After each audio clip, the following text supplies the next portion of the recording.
오늘 우리에게 주시는 하나님의 말씀은 느헤미야 10장 35절에서 39절 말씀입니다. 해마다 우리 토지 소산의 만물과 각종 과목의 첫 열매를 여호와의 전에 드리기로 하였고, 또 우리의 맏 아들들과 가축의 처음 난 것과 소와 양의 처음 난 것을 율법에 기록된 대로 우리 하나님의 전으로 가져다가 우리 하나님의 전에서 섬기는 제사장들에게 주고, 또 처음 익은 밀의 가루와 거제물과 각종 과목의 열매와 새 포도주와 기름을 제사장들에게 가져다가 우리 하나님의 전에 여러 방에 두고, 또 우리 산물의 11조를 레위 사람들에게 주리라 하였나니, 이 레위 사람들은 우리의 모든 성읍에서 산물의 11조를 받는 자임이며, 레위 사람들이 11조를 받을 때에는 아론의 자손 제사장 한 사람이 함께 있을 것이요, 레위 사람들은 그 11조의 10분의 1을 가져다가 우리 하나님의 전 곳간의 여러 방에 두되, 곧 이스라엘 자손과 레위 자손이 거제로 드린 곡식과 새 포도주와 기름을 가져다가 성소의 그릇들을 두는 골방, 곧 섬기는 제사장들과 문지기들과 노래하는 자들이 있는 골방에 둘 것이라. 그리하여 우리가 우리 하나님의 전을 버려두지 아니하리라. 오늘은 맥주감사주일로 예배를 드립니다. 맥주감사절은 추수감사절보다는 작은 절기로 생각되기도 하는데 실상 그렇지 않습니다. 맥주절은 이스라엘 백성들이 1년에 3번 꼭 하나님 앞에 나와서 지켜야 하는 3대 절기 중에 하나입니다. 하나님께서는 첫 열매를 드리는 이 맥주절을 꼭 지키라고 말씀하셨습니다. 출애굽기 23장 16절의 말씀을 보면, 맥주절을 지키라. 이는 내가 수고하여 밭에 뿌린 것의 첫 열매를 거둠이니라. 19절의 말씀에 보면, 내 토지에서 처음 거둔 열매의 가장 좋은 것을 가져다가 너의 하나님 여호와의 전에 드릴지니라 하였습니다. 하나님께서 이렇게 절기를 만들어 지키라고 하신 것은 전적으로 이스라엘 백성들을 위한 것이었습니다. 이렇게라도 절기를 만들어 지키게 하지 않으면 얼마나 금방 하나님께서 주신 은혜를 잊어버리고 불평불만하며 살아가는지, 그렇게 살다가는 다 망하게 될 것이 너무나 분명했기 때문에 그렇습니다. 그래서 하나님은 이스라엘 백성들이 가나안 땅에 들어가서 농사를 지어서 이제 첫 열매를 가지고 하나님 앞에 나아가는 그 첫 해만 이 절기를 지키는 것이 아니라 이 절기를 영원히 대대로 지켜 행하라고 말씀하셨습니다. 이렇게 절기를 지키라고 하시는 것은 하나님께서 우리가 정말로 복되게 살아가게 하시기 위함입니다. 잠언 3장 9절에서 10절의 말씀을 보면 분명히 그렇게 말씀하고 있습니다. 우리가 한 목소리로 함께 읽겠습니다. 내 재물과 내 소산물의 처음 익은 열매로 여호와를 공경하라. 그리하면 내 창고가 가득히 차고 내 포도즙 틀에 새 포도즙이 넘치리라. 첫 열매로 하나님께 이렇게 나아가는 사람을 하나님께서 넘치도록 복 주시겠다 약속하고 있습니다. 첫 열매로 하나님께 감사를 드리는 것은 추수를 다 마치고 풍성한 중에 드리는 감사와는 조금 다릅니다. 늘 첫 수확을 거둘 때에는 빈군기를 지날 때이고, 그 즈음에는 그렇기에 작은 것 하나가 이렇게 아쉬울 그런 때입니다. 그러니 첫 수확 중에서도 가장 좋은 것을 가지고 하나님 앞에 매해 나아가는 것은 믿음이 없이는 할 수가 없는 것입니다. 추수감사는 이미 거둔 수확에 대한 감사이지만 첫 열매는 나머지 모든 열매에 대한 믿음의 감사입니다. 우리가 기억해야 할 것은 지금 이 맥주절의 첫 열매 감사가 없이는 추수감사절의 감사도, 풍성한 감사도 없다는 사실입니다. 오늘날 교회가 절기를 지키는 모습이 조금씩 다 다릅니다. 맥주절을 중요한 절기로 지키지 않는 교회들도 많습니다. 그러나 우리 교회는 이 맥주감사절을 참 소중히 지키고 있습니다. 저는 설교를 준비하면서 우리 교회가 맥주절의 의미를 정말 잘 알고 지키고 있음을 새삼 깨닫게 되었습니다. 먼저는 오늘 오후 5시에 맥주 감사절 찬양 축제로 모이는 것입니다. 절기에는 구별된 예물로 하나님 앞에 제사를 드리는 그러한 의미도 있지만 이뿐 아니라 절기는 백성들이 하나님 앞에서 기뻐하고 즐거워하는 축제였습니다. 랜디 알콘의 행복이란 책을 보면 축제는 하나님의 발상이라고 하며 절기가 이러한 축제라고 말하고 있습니다. 절기는 감사와 기쁨으로 하나님을 높이는 것이었고 그 하나님과 그분이 베푸신 사랑의 행위들을 즐거워하며 그분의 임재 안에서 함께 행복을 누리는 것이었습니다. 잔치와 축제는 이스라엘 백성들에게 정체감과 일체감을 주었고 부모가 자녀에게 하나님을 가르치는 기회가 되었습니다. 이처럼 오늘은 축제의 날입니다. 그래서 우리가 함께 모여서 찬양 축제로 하나님을 높여드리고 기뻐하며 즐거워하는 것입니다. 그리고 또 한 가지는 맥주절 감사 헌금으로 분리개척교회를 세우는 것입니다. 맥주절은 보리 수확의 첫 이삭 한 단을 드리는 초실절로부터 50일째 되는 날 지켰습니다. 그래서 7일을 7번 세고 지킨다고 하여서 77절, 그리고 50일째 되는 날이라 하여서 오순절이라고도 불립니다. 신약시대에 가서 성령님이 오신 절기가 바로 오순절, 곧 맥주절인 것입니다. 그렇게 오순절에 성령님이 오신 후에 교회가 시작되었습니다. 그렇기에 우리가 맥주절 감사헌금으로 교회를 세워가는 것입니다. 저는 우리 교회가 맥주절을 이렇게 잘 지키고 있는 것에 참 감사한 마음이 들었습니다. 그리고 이를 우리 다음 세대에게도 잘 알려주어야겠다는 생각을 하게 되었습니다. 그래서 오늘은 우리 교회의 가장 어린 아이들도 이 맥주절과 관련된 말씀을 배웁니다. 가정에서도 자녀들과 함께 하나님께서 주신 은혜에 대해서 감사를 드리는 그런 절기를 보내실 수 있으면 참 좋겠습니다. 이렇게 교회적으로는 찬양축제로 모이고 또 분리개척교회를 세우면서 그 의미를 잘 지켜 행하고 있지만 이것이 곧 우리 모든 성도들이 다 그 절기를 다 잘 지키는 것이라고 할 수는 없습니다. 우리 가운데에는 대부분 절기를 지키는 것을 그렇게 중요하게 여기지 않습니다. 그저 형식적으로 지내는 경우도 많고 특히 그렇게 보내기 쉬운 절기가 바로 오늘 우리가 지키고 있는 이 맥주절입니다. 우리가 국가에서 정해놓은 국경일을 보낼 때 그날의 의미를 크게 생각하지 않고 그날을 단지 휴일로 보내는 것처럼 그렇게 지내게도 되는 것입니다. 또 한편 절기가 부담스럽게 여겨지기도 합니다. 절기 헌금을 드리는 일 때문에 그런 것이죠. 그러나 이는 우리가 절기 안에 담겨져 있는 그 놀라운 하나님의 뜻을 알지 못하기 때문에 그렇습니다. 이스라엘 백성들도 하나님께서 명하신 절기를 그렇게 중요하게 여기지 않았습니다. 그래서 절기를 지키지 않게 되었고 그렇게 하나님의 말씀을 잊어버리고 살아간 결과로 예루살렘은 무너지고 말았습니다. 그리고 이스라엘 백성들은 포로로 잡혀가게 되었습니다. 하나님이 정하신 때가 되어서 바벨론 포로에서 귀환한 후에 이스라엘 백성들이 예루살렘으로 돌아와서 이제 당시 그 총독이었던 느헤미야를 중심으로 무너진 지 150년 된 그 성벽을 재건하게 됩니다. 그리고 느헤미야를 비롯한 이스라엘 사람들이 일제히 수문 앞 광장에 모여서 학사 에스라로 하여금 율법책을 읽게 하였습니다. 새벽부터 정오까지 남자 여자 무릇 알아들을 만한 자들은 다 그 율법책에 귀를 기울였는데 에스라가 책을 펼 때에 모든 백성이 다 그 자리에서 일어났다고 했습니다. 하나님의 말씀이 선포되고 있기 때문입니다.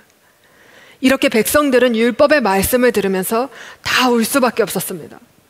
백성들이 얼마나 통곡하면서 울었던지 느헤미야와 에스라 그리고 레위 사람들이 이날은 주 하나님의 거룩한 날이니 슬퍼하지도 말고 울지도 말라고 모든 백성들을 타일러야 할 정도였습니다.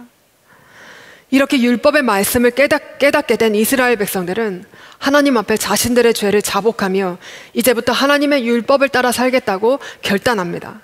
그 결단 가운데 특별한 것은 첫 열매를 하나님께 드리겠다는 내용입니다. 그것이 오늘 우리가 함께 읽은 본문의 내용입니다. 35절의 말씀을 보면 해마다 우리 토지 소산의 만물과 각종 과목의 첫 열매를 여호와의 전에 드리기로 하였고 또 우리의 맏아들들과 가축의 처음 난 것과 소와 양의 처음 난 것을 율법에 기록된 대로 우리 하나님의 전으로 가져다가 우리 하나님의 전에서 섬기는 제사장들에게 주고, 또 처음 익은 미레가루와 거제물과 각종 과목의 열매와 새 포도주와 기름을 제사장들에게로 가져다가 우리 하나님의 전에 여러 방에 두고, 마지막 부분에 가서는 이렇게 고백합니다. 우리가 우리 하나님의 전을 버려두지 아니하리라. 이스라엘이 망한 이유가 이스라엘 백성들이 성전을 버려두었기 때문이라는 것을 깨닫게 된 것입니다. 어떻게 한 것이 성전을 버려둔 것입니까? 언제부터인지 맥주절을 지키지 않은 것이 그 중 하나였습니다. 먹고 살기가 어려워졌을 수도 있고, 누군가가 첫 열매를 하나님께 드려야 한다고 가르쳐주지 않았기 때문일 수도 있지만, 언제부터인가 이스라엘 백성들이 첫 열매를 하나님께 드리는 감사절을 지키지 않은 것입니다. 그 결과가 너무나 무서웠습니다. 첫 열매, 11조, 성전세를 하나님께 드리지 않으니 성전 일만 하여야 할 레위인들이 먹고 살 수가 없어서 성전을 떠남으로 하여서 제사가 그치게 되었고, 하나님의 율법을 가르칠 자가 없어졌으므로 인해 이스라엘이 영적으로 타락하였고, 결국은 이스라엘이 망하게 되었던 것입니다. 이스라엘 백성들의 신앙의 회복은 곧 절기의 회복이요 첫 열매 감사의 회복이었습니다. 이처럼 우리도 신앙의 회복을 위하여서 절기의 회복이 필요하다는 것입니다. 이는 절기를 의미 있게 지켜나가는 것을 말합니다. 단지 교회에서 지키는 절기가 아니라 내가 지키는 절기, 우리 각 사람이 마음을 다해 지키는 절기가 되어야 한다는 것입니다. 우리가 드려야 할 첫 열매가 무엇인지를 진지하게 고민하는 것부터가 잃어버린 절기를 회복하는 것입니다. 잃어버린 절기라고 하는 것은 우리가 절기를 지낼 때 아무런 고민 없이 그저 형식적으로 절기를 보내는 것입니다. 절기의 의미를 깨닫고 말씀대로 지키려고 하다 보면 우리가 우리에게 주신 하나님의 은혜에 대하여서 생각하고 하나님께서 주신 복을 세워보면서 믿음의 감사로 마음을 다해 주님께 드리려고 하다 보니 고민을 하지 않을 수 없게 됩니다. 많은 성도님들이 저를 기억하실 때 제가 제비 뽑혀서 설교를 한 그런 목사로 기억을 하십니다. 그런데 이제는 순번대로 이렇게 설교를 하게 되는데요. 제가 작년에 교회 사랑 기도의 밤이 열리는 주일에 3부 이 자리에서 설교를 했었습니다. 그때 저는 어느 해보다도 많은 건축 헌금을 작정해서 하나님께 드렸습니다. 올해 맥주감사주일도 그렇습니다. 저는 지금까지 맥주감사 헌금을 제가 드릴 수 있는 정도에서 고민 없이 드려왔습니다. 그러나 저는 이번에 이 맥주절 설교를 준비하면서 정말 치열하게 고민하지 않을 수 없었습니다. 제가 원래는 7월 셋째 주에 설교를 하는 그러한 순번이었는데, 하나님께서 저를 이 자리에 이 시간 세우셨다고 할 수밖에 없는 그런 상황 속에서 제가 맥주절 이 설교를 준비하게 되었습니다.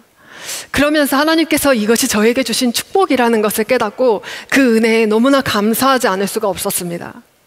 올해 하나님께서 제게 허락하여 주셨던 그 은혜들을 다시 한번 돌이켜보면서 믿음으로 첫 열매 감사를 드리고 나니 지금껏 그래왔던 적이 없는데 올해 이제 11월 셋째 주간에 지키는 추수감사절이 그렇게 기대가 되는 것입니다. 잃어버린 절기의 정신을 회복하여서 우리가 하나님 앞에 첫 열매 감사를 드릴 때 그것은 믿음의 도전이요 곧 우리의 삶 가운데 믿음의 실험이 됩니다. 종수라는 이름을 가진 의학도가 있었습니다. 매우 집안이 가난하여서 어렵게 공부하여 의사가 되었습니다. 서울대 의과대학을 졸업하고 서울대병원에서 첫 인턴 월급을 받아든 종수는 마음이 너무도 설렜습니다. 기쁜 마음으로 봉투를 들고 어머니에게 달려갔습니다. 어머니, 저 첫 월급 받았어요. 우리 불고기 먹으러 가요. 그리고 백화점에 가서 어머니 네이 한 벌 사드리고 싶어요. 어머니가 말씀하십니다. 종수야, 기왕 믿을 바에 잘 믿자. 지금까지 하나님 은혜로 살았으니 앞으로도 하나님 은혜로 살게 될 거야. 타협하지 말고 깨끗하게 살자. 내가 처음 받은 첫 월급이지 첫 열매구나. 우리 것 아니다. 하나님의 것이다. 하나님께 바치자. 어머니, 11조만 드리고 우리 불고기 먹어요. 아니다. 첫 열매는 우리 것 아니다. 종수야, 믿음대로 살자. 이렇게 주일에 어머니와 함께 첫 월급으로 첫 열매 헌금을 하였습니다. 15일 정도가 지난 어느 날 학장님께서 전국 의사고시에서 수석을 했다는 소식을 전해주었는데, 의사고시 수석 상금이 하나님께 믿음으로 바쳤던 월급의 2배나 되었습니다. 첫 열매를 하나님께 드리니 하나님이 이렇게 복을 주시는구나. 너무너무 기뻤습니다. 이 상금으로는 어머니에게 꼭 고기와 내복을 사드리고 싶었습니다. 들뜬 마음으로 그렇게 어머니에게 달려갔습니다. 어머니, 제가 전국 의사고시에서 1등을 했어요. 오늘 불고기 실컷 먹어봐요. 어머니는 빙그레 웃으시면서 봉투를 받아들고 이렇게 말씀하십니다. 종수야, 너 상금 받아본 적 있니? 이번이 처음인데요. 첫 상금이니 첫 열매구나. 이거 하나님께 드리자. 주일까지 기다리면 너 시험 들고 나 시험 들 수 있겠다. 내일 새벽 예배 때 드리자. 새벽에 일찍 일어나서 교회에 가서 어머니와 함께 첫 열매 헌금을 드렸다는 것입니다. 이것이 미국의 암 전문의로 그렇게 유명하게 잘 알려진 원종수 박사의 간증 이야기입니다. 오늘 우리가 드려야 하는 첫 열매 감사는 믿음의 감사입니다. 대표적으로 첫 월급 드리는 것을 첫 열매 감사로 우리가 많이 생각합니다. 첫 월급을 드리는 것은 정말 귀한 믿음의 감사입니다. 첫 월급을 다 드리고 나면 한 달 동안 살아갈 방법이 없는데도 믿음으로 그렇게 하나님 앞에 드리는 것이기 때문에 그렇습니다. 그런데 첫 월급을 드리는 것만 첫 열매라고 할 수는 없습니다. 첫 월급을 받은 해만 첫 열매를 감사를 드리는 것이 아니라 우리는 매해 첫 열매를 가지고 하나님 앞에 나아가야 하기 때문에 그렇습니다. 그렇게 우리가 오늘 드리는 첫 열매 감사는 올해 하나님께서 우리에게 베푸신 은혜에 대해서 우리 각자가 믿음의 감사를 드리는 것입니다. 믿음의 감사라고 하는 것은 첫 월급을 하나님 앞에 다 드리는 것처럼 우리가 할 수 있는 정도를 넘어서 힘에 겹게 드리는 감사를 말하는 것입니다. 이렇게 우리가 의미 있는 감사를 드리기 위해서는 힘에 겹게 드리는 믿음의 도전이 필요합니다. 신명기에서 맥추절에 대해서 다음과 같이 말씀하고 있습니다. 신명기 16장 10절의 말씀입니다. 내 하나님 여호와 앞에 칠칠절을 지키되 내 하나님 여호와께서 내게 복을 주신 대로 내 힘을 헤아려 자원하는 예물을 드리고, 내게 복을 주신 대로 내 힘을 헤아려 자원하는 예물을 드리라고 하였습니다. 힘을 헤아린다는 것의 의미는 내 힘이 닿는 대로입니다. 어느 정도 할 수 있는 만큼 적당히의 의미가 아닙니다. 이는 우리가 할 수 있는 것의 최대치를 의미하고 있습니다. 우리 교회에서도 매년 이와 같은 믿음의 도전을 하고 있습니다. 매년 맥주절 감사헌금으로 분립개척교회가 세워지고 있습니다. 그런데 이것이 교회적으로도 정말 쉬운 일이 아닙니다. 매년 많은 재정이 드는 것뿐만이 아니라 분립개척 멤버로 파송교인으로 나가는 성도들로 인하여서 교구에서도 매해 지역장, 속장 세우는 일이 어렵고 교회 학교에서도 교사로 섬기는 일들이 부족합니다. 교회로서는 매년 힘든 믿음의 씨름을 하고 있는 것입니다. 그러나 이렇게 절기를 힘써 지키는 일로 인해서 우리 교회가 누리는 축복이 얼마나 많은지 모르겠습니다. 이렇게 매년 분립개척 교회를 해서 교인을 파송한다면 재정이나 교인 수가 줄어드는 것이 당연한 일이지요. 그러나 오히려 재정이나 교인 수가 줄기보다는 더 증가하고 있습니다. 하나님의 뜻대로 절기를 지켜 행하는 믿음의 도전이 교회를 더 교회답게 세워가는 놀라운 축복이 되고 있는 것입니다. 우리가 어떻게 첫 열매 감사를 해야 하는지 그것을 또 알게 해주는 한 교회의 이야기가 있습니다. 바로 주문도의 서도중앙교회의 이야기입니다. 주문도라는 섬은 강화에서도 배를 타고 1시간 반 정도 들어가야 하는 그러한 섬 안의 섬입니다. 주문도는 기독교의 섬이라고 할 정도로 주민의 90% 정도가 기독교인으로 구성되어 있는 참 놀라운 그러한 지역입니다. 그래서 이 섬에는 술집이 없고 그 흔한 노래방이나 다방도 없다고 합니다. 이러한 섬의 개신교 예배당으로는 가장 아름다운 건물이라고 할 수 있는 교회가 세워져 있습니다. 1923년도에 3년 여름에 건축되었는데도 목재와 기와 마루와 벽이 원형을 그대로 유지하고 있고 지금도 주일마다 교육관으로 사용되고 있는 그러한 건물입니다. 당시 교인들은 다 초가집에 살 때입니다. 그런데 그 시절에 하나님의 교회를 세우는데 어떻게 하나님의 집을 기와로 올릴 수가 있느냐? 교인들이 그렇게 생각했습니다. 우리는 기와집에 살지 못해도 하나님의 집은 기와로 올려야 한다라고 교인들이 생각했습니다. 그래서 교인들은 1시간 반이 걸리는 뱃길로 기와를 실어 와서 그렇게 교회를 지었습니다. 전통 한옥 양식으로 지어진 교회는 지금도 보기 드문 2층 형태의 아름다운 건물로 문화재로도 지정이 되어 있습니다. 그때 목재며 기와를 강화해서 배로 실어 날랐는데 나루터에서 지금 교회가 세워져 있는 곳까지 소 달구지로 실어 날랐다고 합니다. 그런데 그 길이 얼마나 험했는지 달구지를 끌던 황소 2마리가 죽어나갔을 정도였습니다. 그래서 교인들은 이 교회를 소 2마리 제물 삼아 지은 교회라고 부릅니다. 당시 얼마든지 할 수 있는 범위 내에서 더 쉽게 교회를 지을 수 있었겠지만 교인들은 정말 할 수 있는 온 힘을 다해서 가장 귀한 것으로 그렇게 교회를 세웠습니다. 그 마음이 교회 건물에 고스란히 지금도 남아 있습니다. 그래서 이 교회를 섬기시는 목사님께서 이렇게 말씀하셨습니다. 하나님을 귀하게 여기는 사람을 하나님도 귀하게 여기십니다. 맥추절을 잃어버린 절기로 보내는 분들이 많습니다. 제가 그랬습니다. 그러나 올해 우리가 믿음을 새롭게 하는 절기로 이 맥추절을 힘써 지킬 수 있기를 원합니다. 우리의 믿음으로 드리는 감사를 하나님께서 기뻐 받으십니다. 그리고 그러한 첫 열매 감사를 통해서 이 땅에 교회가 세워져 갑니다. 잃어버린 절기의 회복을 통해서 하나님께 귀히 여김을 받는 우리 모든 성도님들 되시기를 축복합니다.